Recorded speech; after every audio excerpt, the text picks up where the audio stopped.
Hi, I don't know about you if you woke up at 5 a.m. like I did to watch the Youth Media Awards.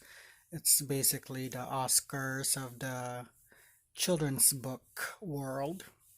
And yeah, so even though my top picks didn't win, I was very excited about those who did. And today I wanted to review the Caldecott and the Newbery winners.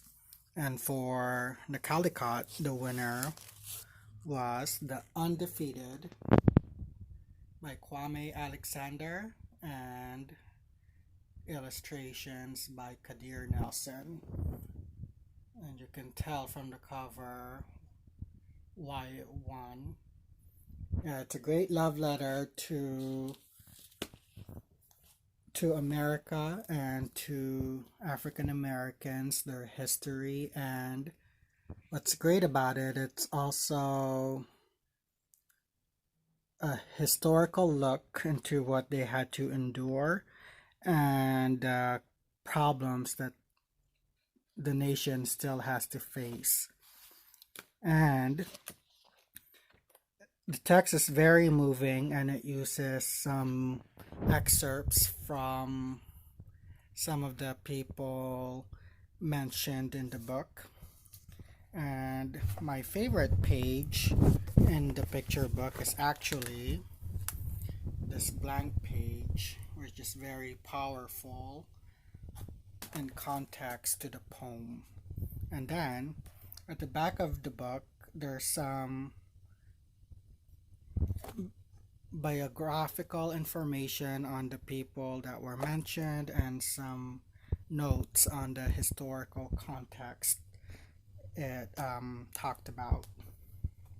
Yeah, so I was super excited that the undefeated won because Kadir Nelson always hits it out of the park. Is that a sports term? Yes. Okay, so for the Newbery, it was very exciting because throughout the awards, graphic novels made a great impression. I think they really stood out.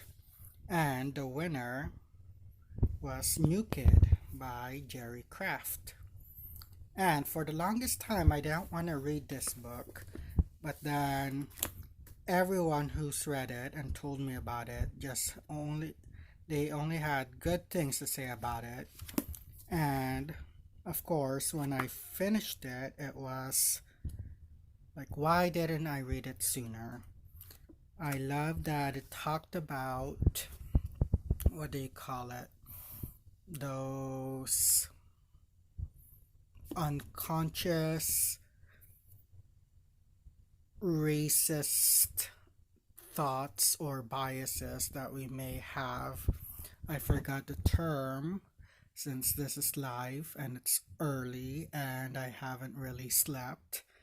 Yeah, so it's about this city kid who ends up going to a prep school, and it's definitely a change because he's only one of the few people of color in that school, and it's a wonderful look. And hopefully, and I think there is going to be a sequel coming out either later this year or next year. Yeah, so I hope you were excited about the winners this year for the Newbery and the Caldecott, and let me know if you've read them and what your thoughts were. Yeah, I don't like words with TH, so that's it. Bye.